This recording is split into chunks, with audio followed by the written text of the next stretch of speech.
Corey Amsler, and welcome to another segment of 100 Years, 100 Objects, a Mercer Centennial Moment. You know, many objects in the museum's collection have great stories associated with them. Sometimes those stories connect us to the original owners or makers or users of the objects. In other cases, they link us to the donors, the folks who gave the objects to the museum's collection. Occasionally, an object or objects has both sets of stories.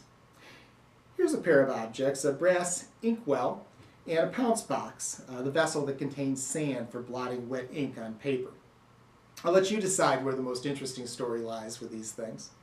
First, the set's believed to have belonged to the famed writer Edgar Allan Poe.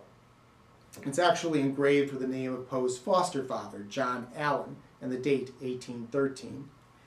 Poe is believed to have taken the set from his father's home when he enrolled in the U.S. Military Academy at West Point in 1830.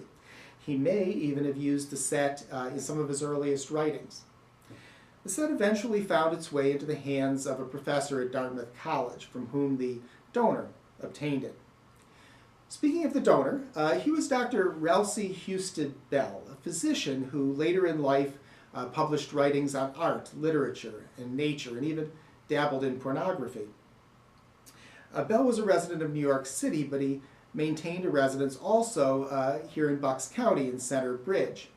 Returning to his rural retreat late one night in 1931, he apparently forgot that he had rigged up a shotgun in order to protect his house to fire at a suspected intruder. When Bell opened his door, the gun went off and Bell was killed instantly by his own trap. A man of many affairs and liaisons, there were even rumors that one of Bell's mistresses had actually pulled the trigger. So which link between man and object do you find most interesting? The one that connects us to Poe, the brooding, impecunious, and alcoholic writer who practically invented the mystery and detective genre?